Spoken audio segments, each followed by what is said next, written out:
What's up guys, it's Emily here, Amanda here. Welcome to our channel, Gale Force Twins. Today we are out in the Florida Keys fishing the reef, Big Pine Key to be exact. We are gonna be fishing anywhere between, how deep? Well, right now we're in 30. Right now we're in 30 feet of water. We have some spots out deeper in 80 feet of water. We're gonna see what we can catch. Hopefully we catch some cool fish. We'll show you the rigs we use, how we're doing it, and give you guys as much information as we can.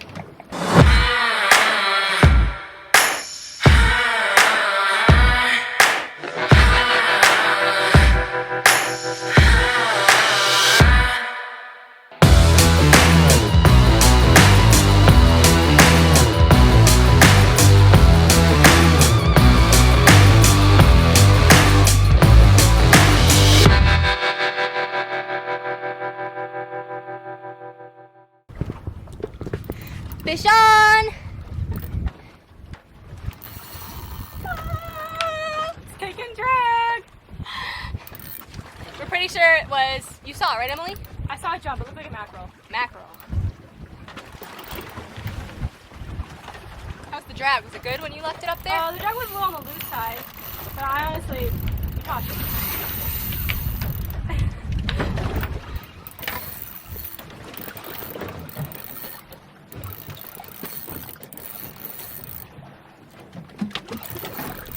He's skyrocketing. There he is. He's right here. He's right here already? I think so. Is it pinfish? I don't know. I can't see it yet. Giant Barracuda. Actually, it's not really that big. Okay. Barracuda though. Let's see the teeth. Look at those razor sharp teeth. Whoa. Alright, you guys want to know something cool about these fish? Here, they carry a toxin called ciguatera, so we do not eat these fish. I'm going to let him go so he lives, but I'll explain to you guys the situation. If anyone's ever considered eating a barracuda, don't even question it. The answer is no. They can carry a toxin called ciguatera, and it's toxic to humans. So when you eat it, you get that toxin, and it messes with your neurological system. It causes issues like numbness on your feet, reversing your hot and cold. So when you're sweating, you're cold.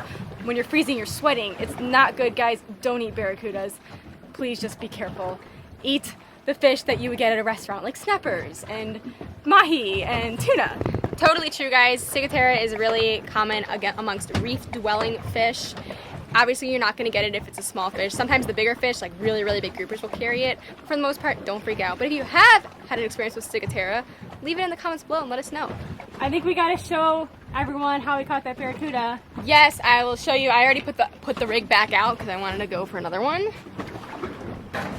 All right, so we just have this little spinner. Uh-oh.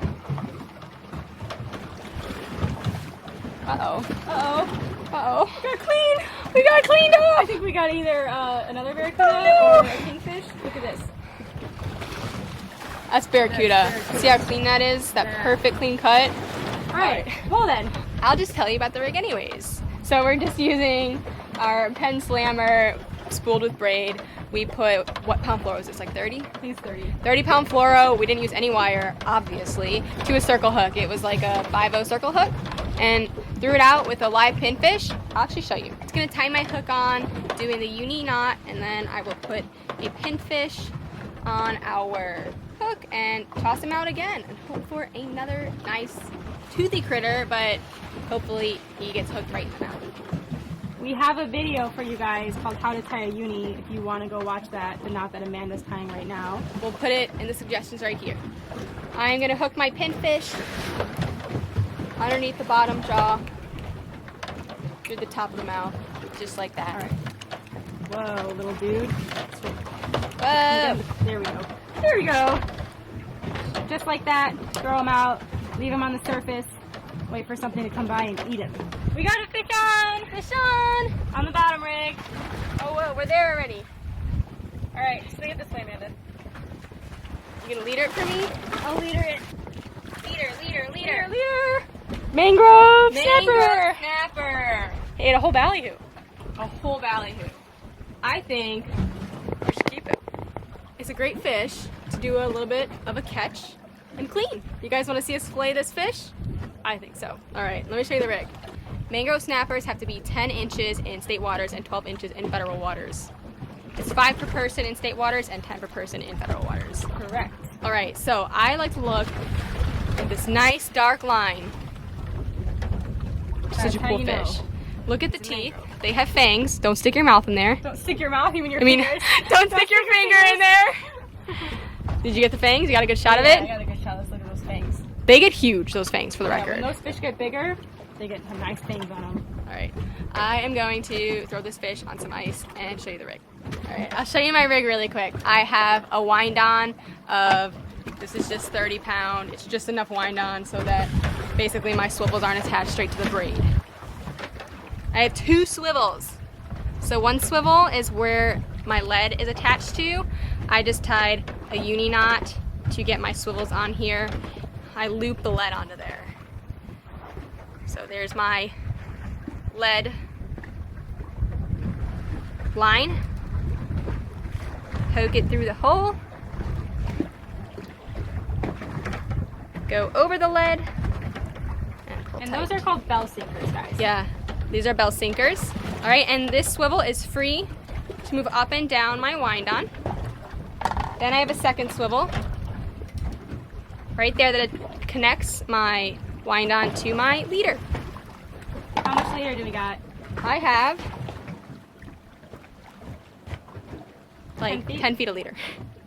We got like 30 pound right here, 30 pound leader, and just a nice, I think this is a 5/0 or 4/0 circle, 5/0 circle hook. And I butterflied my ballyhoo and put him on here. Let's do that. Yeah. Okay, to butterfly the ballyhoo, watch my ballyhoo. The backbone's right here, so I'm gonna go just on top of the backbone and go down the fish, just like that. Flip them around, do the same thing from the belly side. See, Amanda does it differently than I do. Really? Yeah, I don't do it that way. Right, that's the backbone. Get rid of that. Break the beak off. Take my hook, go under the jaw, over the top. Through the top of the head, no backbone, send him down. Let's catch another. Fishy on! Thinking it's another mangrove, he's right here. All right. All right, I'm gonna do this one myself this time. All right, put him in the rod holder.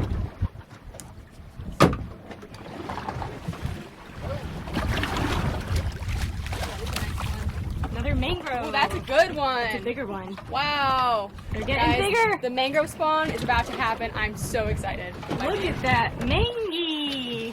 Look at him. Guys, look at these sharp, sharp spines. Be careful. Watch your fingers. That will hurt. Ow. Also known as gray snappers, not just mangrove snappers. All right, dinner. Winner, Fish winner. dinner. Fish dinner. Winner. Fish Fish dinner. dinner. We're live. All right, big mangrove. Oh! Oh my god. Wow. Oh, wait. Oh my gosh. Big mangrove. Look at this one. Look at the size. Look at the size. How much do you think you want to weigh him? Are you guys curious how much he weighs? I'm curious. I'm curious. Let's get the boga grip out. You ready? Ready.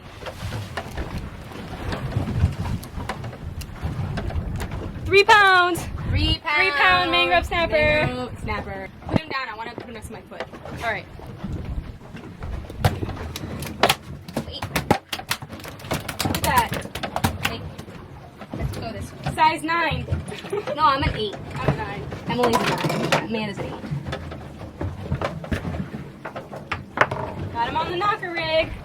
What was on here? What did you use for bait? I cut up a pinfish. This is the leftover. A pinfish chunk on a knocker. On a knocker rig. Let's see the knocker rig. Here we go. There's the knocker rig.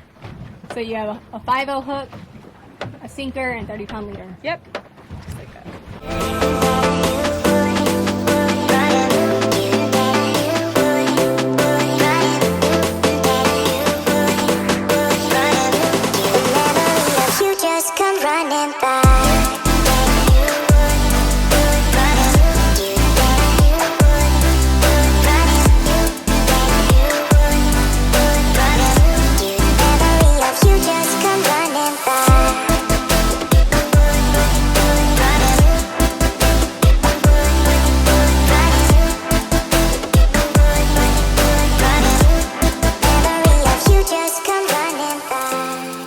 Some mangroves.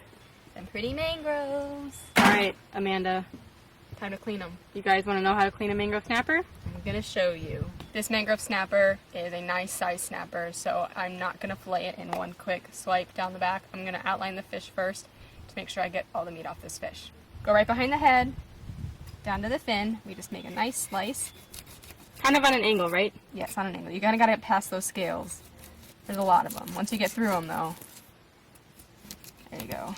That's my nice slice. Then I'm gonna do the same thing. I'm gonna outline right along the back. I think this is especially important with larger mangrove snappers because as you can see they have a lot of scales. So you kind of got to get around those first, and then once you're around them, you can worry about the meat.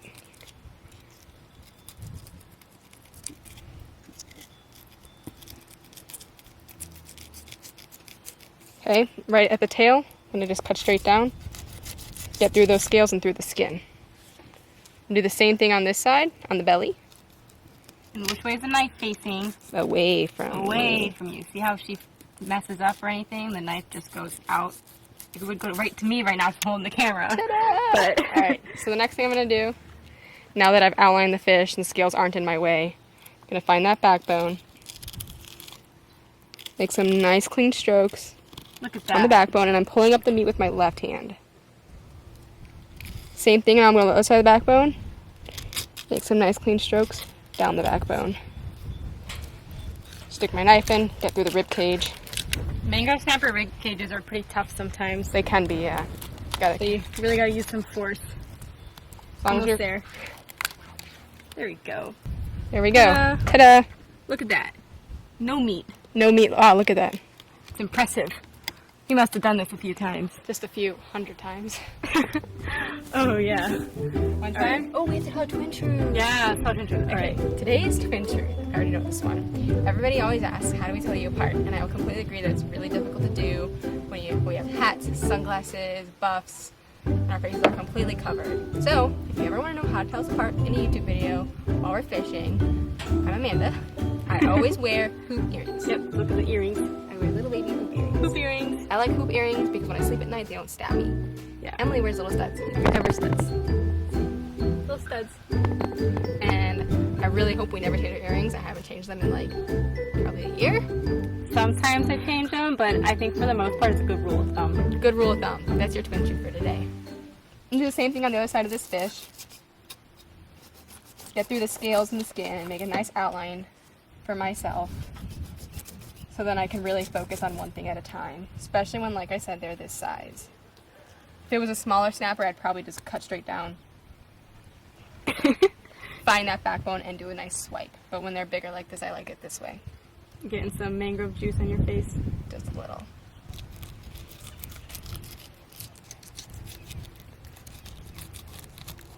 Just right up there. Starting to make your outline. Okay. Go along the belly. Along the belly.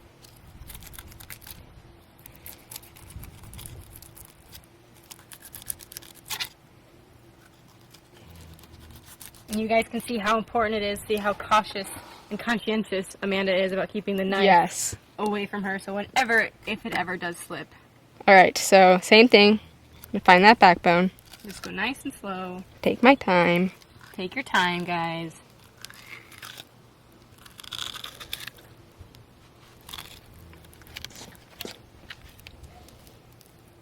There's the backbone on this side. And then once I'm on the other side, point my knife down.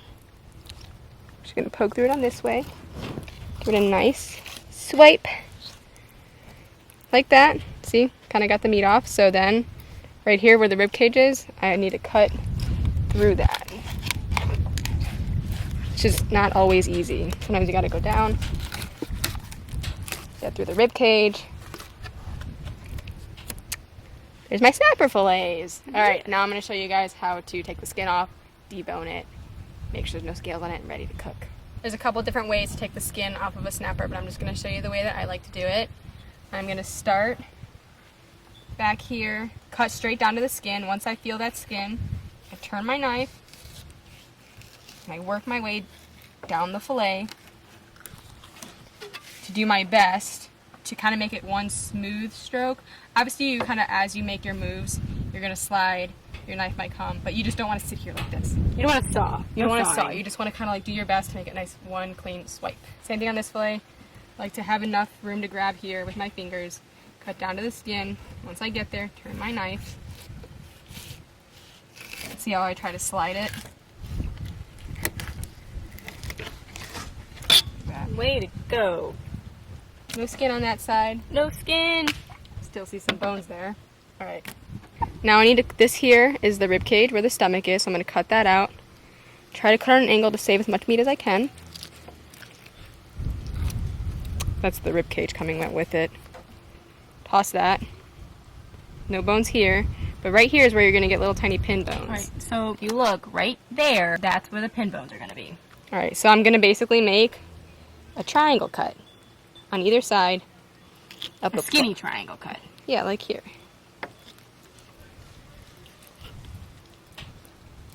Just like that. That should get all your bones. And if you guys, if you feel the fillet, you'll You'll feel feel the the bones. Cut out right here.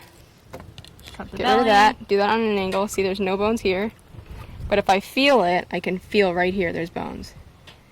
And they kind of go to right about there. So I'm going to make my V cut, triangle cut, whatever you want to call it. Cut that out. And you can feel your fillet, and you'll know there's no bones in it. So another tip for when you're filleting scaly fish is, I know there's scales on the fillet right now, but if I'm not going to cook it right now, I don't want to rinse it with fresh water because fresh water can have chlorine in it and start cooking your fish. So what I'm going to do is I'm not worried about the scales. If I want, I'll vacuum seal it, and I'll worry about removing the scales right before I'm going to cook it when I rinse it in the sink with fresh water. Thanks for watching, guys. We hope this video was fun for you to watch. We hope you learned something. We hope you learned how to catch some fish and how to fillet these fish as well. If you have any questions, leave them in the comments. If you have a different technique for catching mangrove snapper, go ahead and let us know. What's your favorite bait? Make sure you follow Gale Force Twins on Facebook, Instagram, and YouTube.